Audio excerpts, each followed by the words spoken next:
once again today to actually deliver a long way to the actual stream of Banana Fish, because as everyone knows,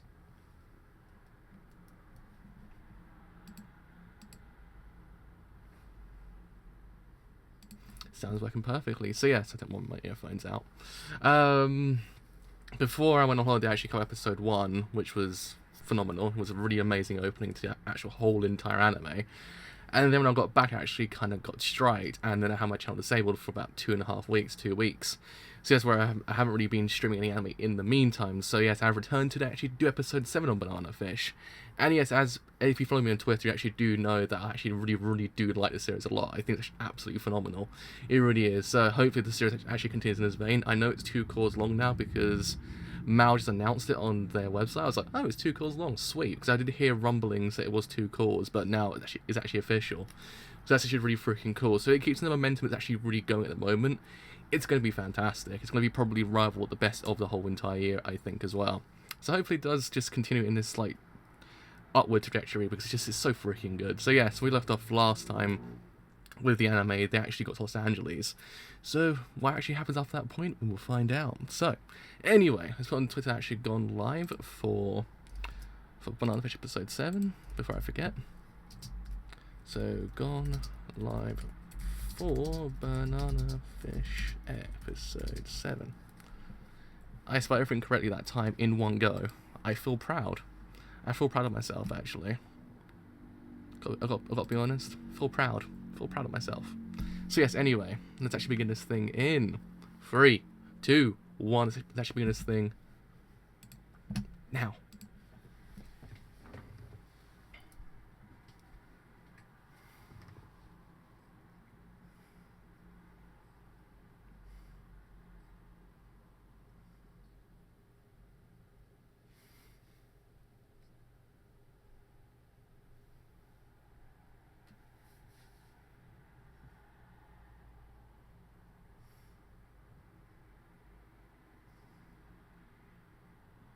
He's so cute. I'm sorry, but he is so adorable.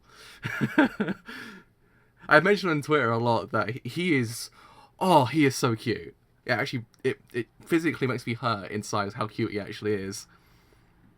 Oh, boy. That boy is so cute.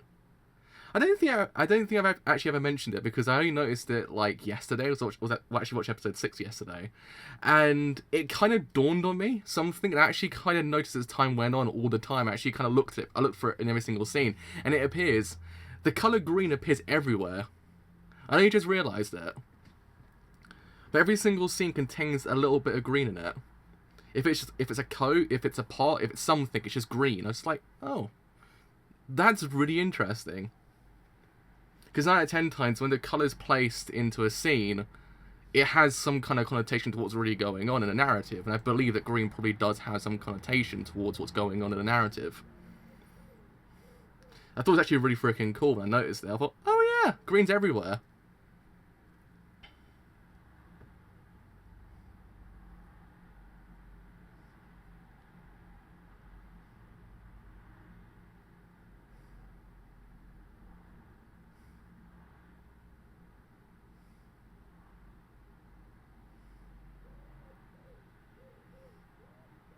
I mean, it's pretty much in all of the, in the opening as well, actually. Like, green's everywhere in the opening.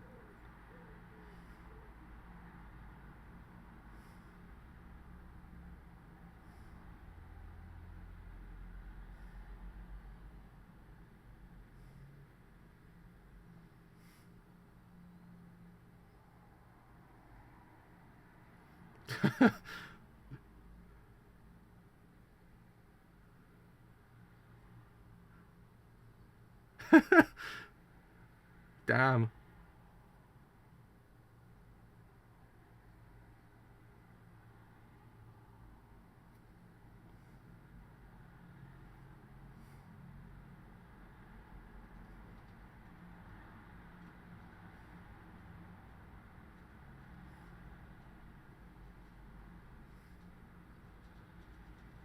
He got even cuter. He got even cuter. God damn it. God damn it. Can't stop that boy. You can't stop that boy.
I was gonna say, like, if you see an unlocked gate when you go into a place, it's pretty terrifying actually.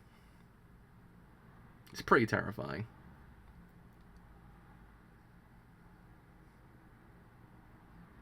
Oh, it's a really freaking cool shot. That was really cool. That was pretty freaking awesome.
That's a cool transition as well, actually. The show tends to kind of go above and beyond what I've seen in anime quite recently as well, when it comes to shot composition and the use of the scene. It's kind of nice. It's kind of refreshing as well. Because a lot of shows recently have done this, and I've actually just kind of appreciated seeing it.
See, this man gets it. The man gets GPUs.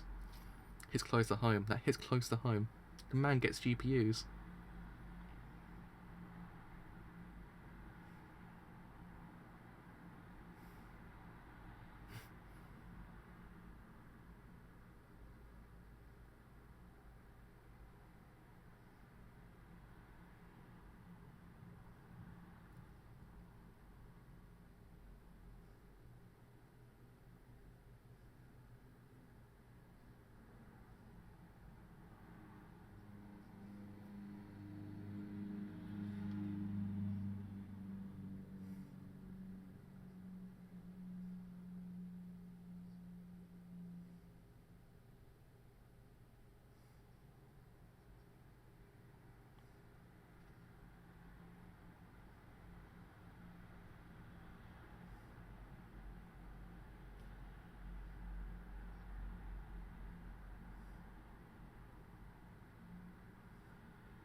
See, again, it actually really nicely played with depth of field as well. This idea of how to actually kind of confuse the viewer out of what's going on in the background. I thought it was kind of neat. Like, it's actually really kind of cool. Like, the depth of field just used there was actually kind of cool. It's normal things, but when you see it more often, you actually do appreciate it, I think.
Thank you. It's hello. Thank you.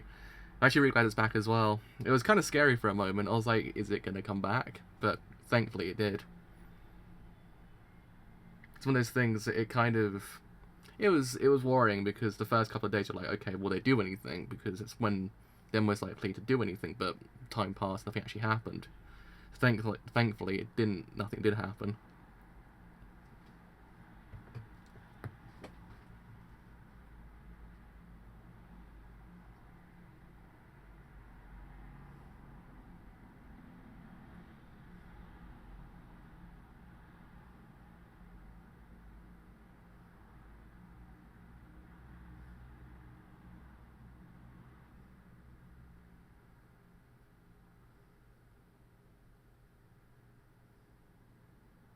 Oh, oh.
This was actually quite kind of cool as well. Was even in the modernism of this show, there was actually Windows XP computers. I thought that was kind of cool. So it's a little thing. It's a little thing. I was like, oh, that's kind of cool. Reminds me of the good old days when Windows actually worked properly.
This is hurting my heart really badly. This is actually just hurting my heart really badly. Why? Why must my heart hurt so badly?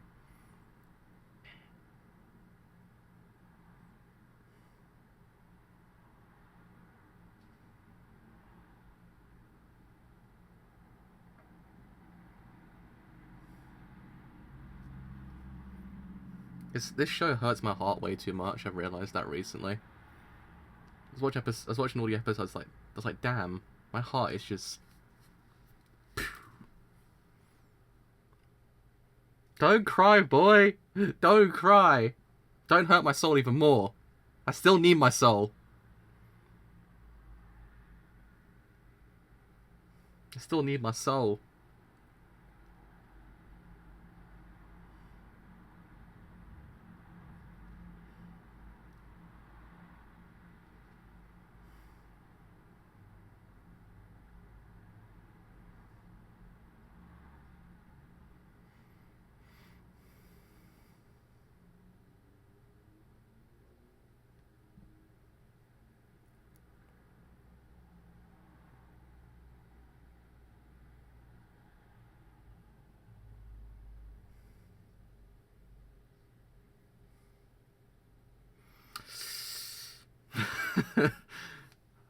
I'm just like, I didn't need another show to break my heart. Songatsu did that already. I'm like, I need to kind of calm down. My heart needs to be mended before I can go through turmoil once again.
Oh, come on. Really? No. No! Every single damn time. You think something's kind of not going absolutely terribly, and then every single damn time.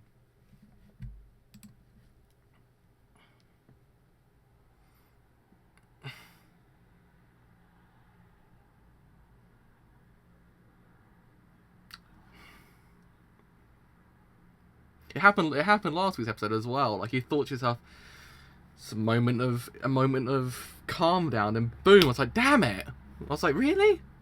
It's just, it always happens, because it kind of reminds you, like, that he actually can never escape the past. The past is always going to creep back in the worst possible place, and people are going to get hurt. That's the problem, and it kind of hurts for that reason when you think about it. Like, I don't know, it's one of those things that the way that the show's going just makes you realize that Ash hasn't had a good life, or even now it's even worse, and then it just spirals downwards. It's horrible. It really is. He had a terrible life, and it just got even worse. It's just like, please leave the poor guy alone. Ugh. My heart.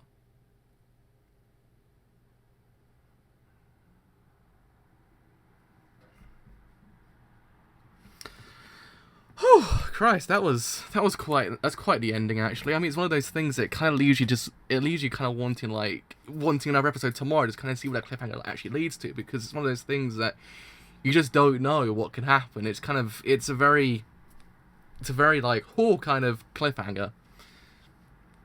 Yeah, that's the thing, because I've kind of noted it as time went on, the idea of how AG is important, the importance of AG towards Ash. Like, it's really kind of neat how he has become this character, this force to actually kind of change and actually kind of make him better and everything like that. And I really did appreciate the way that AG does in theory just improve Ash as time goes on. His idea of, even now when they're about to split up, you can see the way that AG was feeling. It shouldn't happen. You don't want it to happen, but it's maybe for the best of him. But it's just one of those things that even still, when you think about it, at that one point with the family, that it proves to you there and then no one is safe wherever you go. They will still come back and go after you, even the people you care about. It's one of those things that it's the harsh reality the show actually kind of tells you, that even if you try to change yourself, try to change the past, get away from the past, you can't. It's always going to be there in some capacity unless you actually take it out yourself completely and actually go beyond that point. But even then still, it's just one of those things. Can you still escape it? Because people still come after you afterwards. It's one of those things that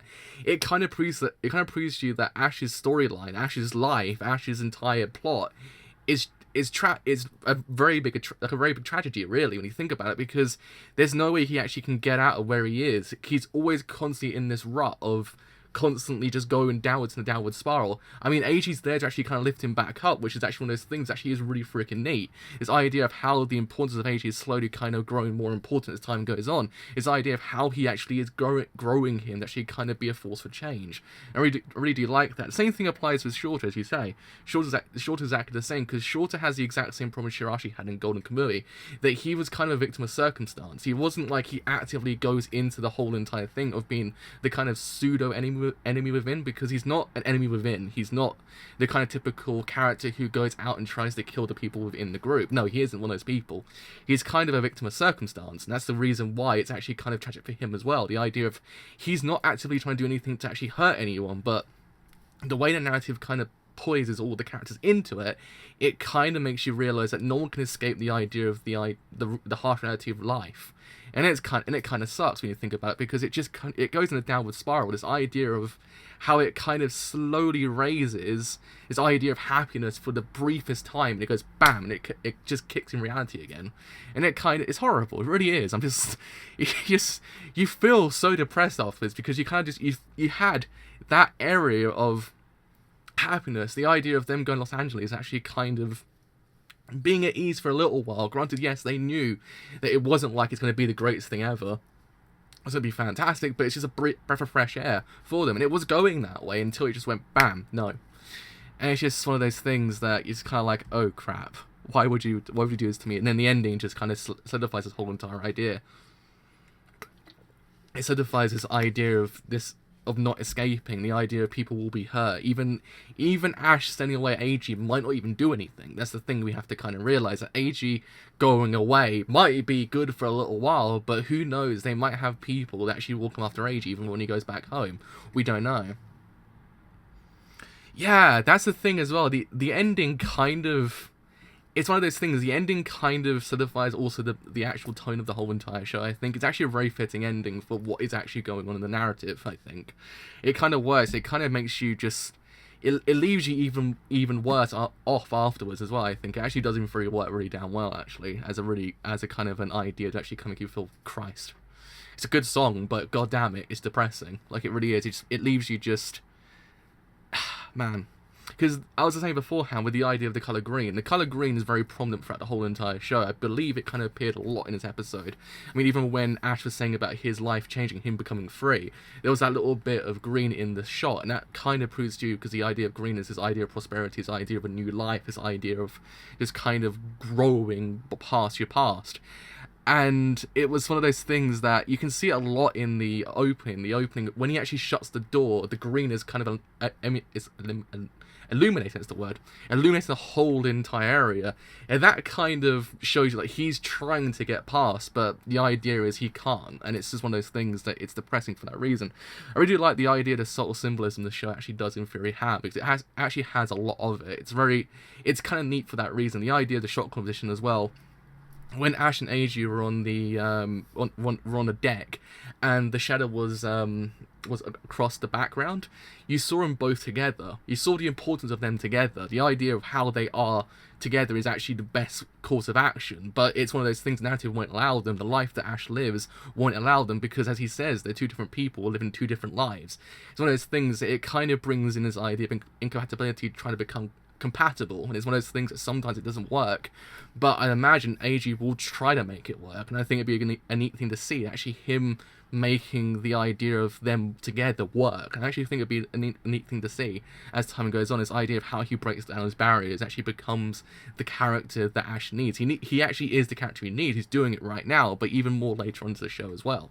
So really, when you think about it, the show actually does have a lot going for it. It actually does, in theory, make it probably be the best show of the whole entire season, really, because I don't see this show talked about enough. Like, it just needs to be talked about even more, because I like the idea of how this show kind of keeps the roots of the manga's kind of era, but in essence also modernizing it as well, because it captures the idea of the actual time period completely, but modernize it to a point that actually feels as if it actually just came out like 2 or 3 years ago, and I actually quite like that. Thank you. It's one of those things I think as time goes on, when you do a lot of film studies, you just kind of pick these things up. It's one of those things that you once you watch films and critically analyze a film, you never look at a film the same way again, or a TV show. You're always like looking for all the little details in it. But yeah, I mean, I like it because what started off as kind of like a neon-drenched show became a show that actually, in theory, respected the idea of the 80s, but actually kind of modernized it. And I thought it's actually kind of cool, because you had this idea like this. It's a show that kind of, in a way, pays homage to like all the good films of the 80s, like all the good like kind of cop films and stuff like that, like the To Live and Die in LA as well. It's an amazing film. No one's ever seen it. To Live and Die in LA. It's kind of like one of those ones I kind of saw straight away. I was like, oh, I kind of see that in there. I kind of see that a lot in there, actually, and that's actually a really freaking cool reference to do. But yeah, I mean, as time goes on, what's going to happen? I have freaking no idea. It's one of those things you can't ever predict the narrative of this show. And I think it's actually kind of warranted for that. It's actually kind of great for that reason. You never really kind of think to yourself, oh god, I know where this is actually going, because it always kind of goes bam. You're like, oh crap, and then you just gasping for air afterwards. I think it's actually kind of cool for that reason. So, does it happen later on? I have no idea, but hopefully we get a breather just in between somewhere. It's one of those things that I like the show, how it kind of also, I don't think I've actually mentioned this beforehand, I like how the show kind of has this somber tone, but the characters elevate that tone beyond the point of it always being constantly depressing. Like, it's one of those things that this show can go for a whole entire runtime being quite somber, being kind of using all these tones to actually kind of elevate what's going on. But I think the show actually does in theory work even better, because this idea of how they use the characters in the narrative actually kind of elevates the tone, being just kind of a little bit. It's just this area of hope, if you get what I mean. It's an area of hope within the narrative that actually does in theory emanate from the characters, and I think it's actually kind of one of those neat things to have, because it's not always kind of like you feel that depression, but at the same time you feel there's an area of hope within the narrative somewhere. Like, it's one of those things that never gives up on his idea of hope. It's one of those things I actually quite appreciate it. Like, the characters just give this sense of hope. Even the color palette does as well. Even when the show is at its worst, in the sense of what's really going on, like in essence when you're feeling really depressed, everything like that, the color palette always kind of gives you a sense of hope. It's always kind of lively, it's always kind of refreshing, it's always kind of like, it's bright and colourful. I always thought it's actually kind of neat. Even when Eiji's in the scene with Ash, the color palette's always really bright, and it was always really colorful. It actually kind of makes you go, okay, there's always a sense of hope within there. It's not always kind of like you're just sitting there like, Christ on the bike, save me, because you always feel there's actually this sense of happiness in there. It's very, very small, very minuscule, but it's there. I've always thought, good job on that part, because it's always one of those things that the colour palette always elevates, it's always beyond as well. I think this show does benefit a lot from the fact that the actual department's actually doing a lot with the animation, is actually just kind of, I actually forgot what I was going to say. My tangent just kind of went, hold up a second. Like, I think the show does benefit a lot from how the show's actually looking at the moment. I think it just does a lot to actually kind of elevate what's going on here. So it's really just kind of cool, I think. So yeah, the bits of comedy really do elevate it beyond as well. I think it's got all the things in that actually kind of make you go, okay, it's not all doom and gloom as they say. I mean, it is still doom and gloom. Don't get me wrong, because you actually have this over presence of, oh crap, but it's always one of those things that it's a breath of fresh air just slowly just creeping in. I thought it's actually kind of cool. It's one of those things that's actually kind of neat. So yeah, I can go on for years talking about this anime, because this anime is so freaking good. Like, it really is. It's one of those ones that really took me by surprise how great it actually was. I knew it was going to be great, because I always heard from the manga it's actually amazing, but I always fear like, will they do it? Won't they do it? But clearly they have. It's just so freaking good. So yeah. That is me done for today, so it feels good to be back, actually. So, as always, if you have enjoyed this whole entire stream on Twitch, then do leave a follow, because indeed, my throat just stopped for a second there. Do indeed leave a follow, because indeed it does help me quite a bit. If you enjoyed it here on YouTube and you want to leave a like, then do leave a like, because indeed it does help me quite a bit. Enjoyed it here on YouTube and you want to stay a bit longer, then do leave that good old sub, because indeed it does help me quite a bit. But until next time, with Christ on the bike, what am I even doing at this point? I have no idea. Something, I guess, that will happen tomorrow, I imagine. Probably manga, actually, when I think about it. So until then, see you guys later. Bye for now.